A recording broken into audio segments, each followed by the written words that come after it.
잘 보입니다. 네, 그러면 오늘 발표 시작하겠습니다. 네, 제가 오늘 준비한 논문은 세맨틱 세그멘테이션 분야에서 이제 CVPR 협회 이제 2017년에 나온 리파인드이라는 논문입니다. 네, 그래서 목차는 그냥 논문이랑 똑같이 구성을 했고요. 이제 이 논문이 나온 배경부터 설명을 해보면 이 논문이 이제 시멘틱 세그멘테이션 태스크를 다루고 있는데요.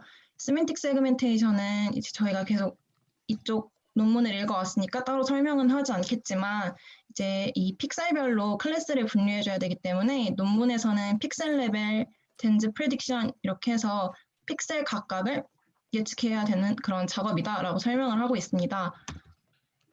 그래서 이제 그 이후 설명을 하기 전에 먼저 각 레이어에서 나오는 피처맵이나 각 레이어에서 나오는 정보들이 어떻게 표현되는지를 정리를 좀 해봤습니다. 그래서 이제 블락 1, 컨볼루션 1 이렇게 초기 레이어를 거쳐서 나오는 값 같은 경우에는 저희가 지금 그림을 보면 고양이에 대한 되게 디테일한 정보들이 잘 살아있는 걸 볼 수가 있죠. 고양이 눈동자라든지 뭐 코털이라든지 이런 식으로 되게 정교한 정보들이 잘 살아있습니다. 그래서 이제 초기 레이어에서 얻을 수 있는 정보들을 저희가 low level visual information이라고 하고요.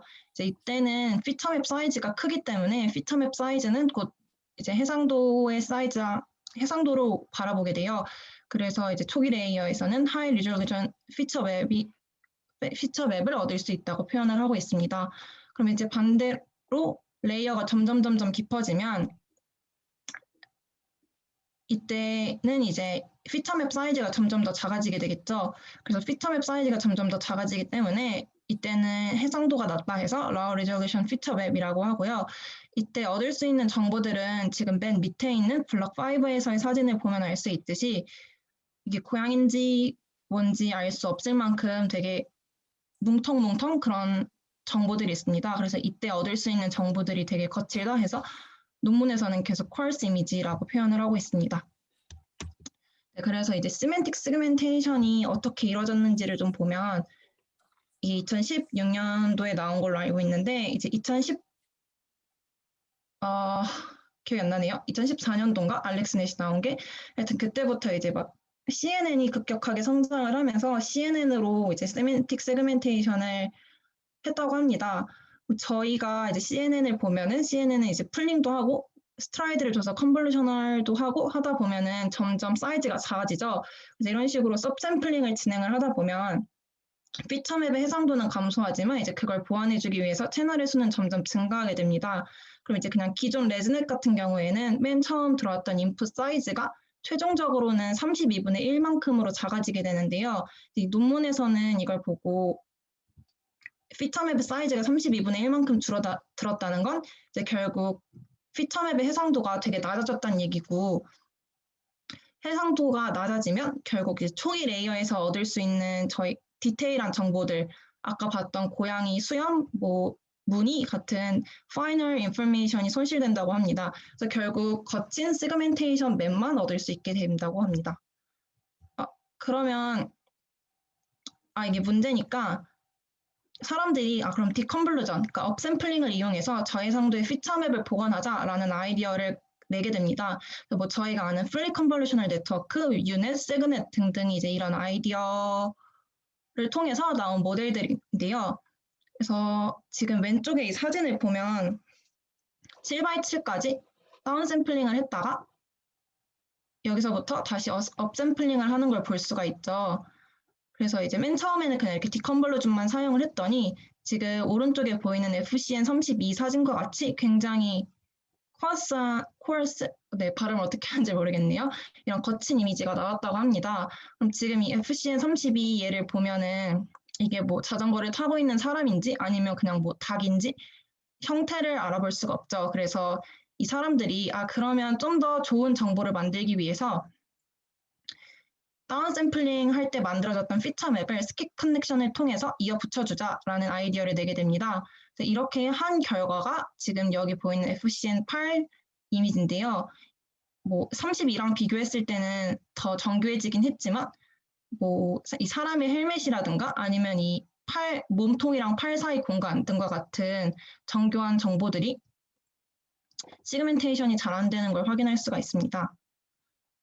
왜냐면은 이제 저희가 다운 샘플링을 했다가 다시 업 샘플링을 하면 동일한 피처맵의 사이즈가 나오게 되잖아요. 이게 하이 리졸루션, 그러니까 고해상도 이미지는 되지만 그렇다고 그 전의 이미지랑 똑같은 이미지가 되지는 않는다는 얘기입니다.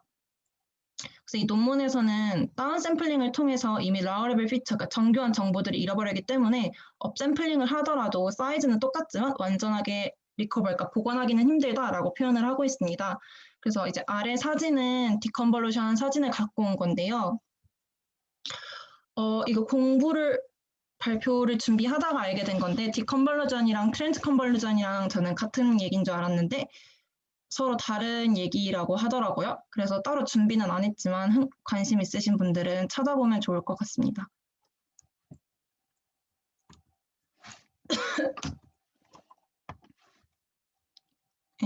네. 그래서 결국 풀링을 하게 되면 맥스 풀링 같은 풀링을 하거나 아니면 스트라이드를 2 이상으로 줘서 피처맵 사이즈를 줄이면 결국 위치 정보가 손실되는 거예요. 그래서 사람들이 다운 샘플링을 하면 이게 문제가 되니까 다운 샘플링을 하지 말고 좀 더 글로벌한 정보를 볼 수 있는 방법이 없을까 하다가 나온 게 이제 딜레이티드 컨볼루션이라고 됩니다. 그래서 딜레이티드 컨볼루션이 뭐냐면 저는 이거 준비하면서 처음 봤는데 공부를 하다 보니까 생각보다 꽤 자주 쓰이는 컨볼루션이라고 해서 다들 뭔지 알고 넘어가셨으면 좋겠어서 준비를 했는데요. 이제 딜레이티드 컨볼루션은 그냥 컨볼루션에다 딜레이션 레이트라는 개념을 도입한 건데요. 이 딜레이션 레이트라는 건 커널에 의해 계산되는 픽셀 간 거리를 얘기합니다. 그래서 이제 맨 위에 있는 A, B, C 사진을 보면 B 같은 경우에 빨간 색깔 점들이 저 빨간 색깔 3x3 필터에 의해서 곱해지는 계산이 되는 픽셀들인데요. 그럼 이제 빨간 점이랑 빨간 점 사이의 거리가 2인 걸 볼 수가 있죠. 그래서 이때는 딜레이션 레이트가 2구나 라고 생각을 할 수가 있게 됩니다. 그러면 딜레이션 레이트는 2면은 이제 가중치가 곱해지는 픽셀 간 거리가 2가 되고요. 그럼 그 사이사이에 비어있는 픽셀들은 어떻게 하냐라고 하면 이 픽셀들은 그냥 지로 패딩을 통해서 0과 곱해주게 됩니다.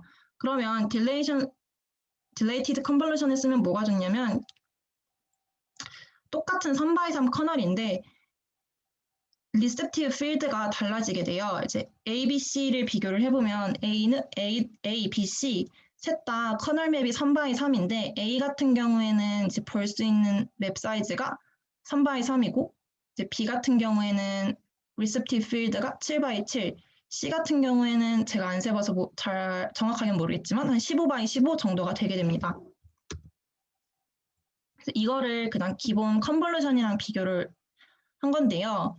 이제 왼쪽 사진 같은 경우 저희가 3x3 커널을 이용해서 7x7 리셉티브 필드를 보기 위해서는 파라미터가 9개만 있으면 되겠죠? 3x3 커널이면 충분히 다 볼 수가 있으니까.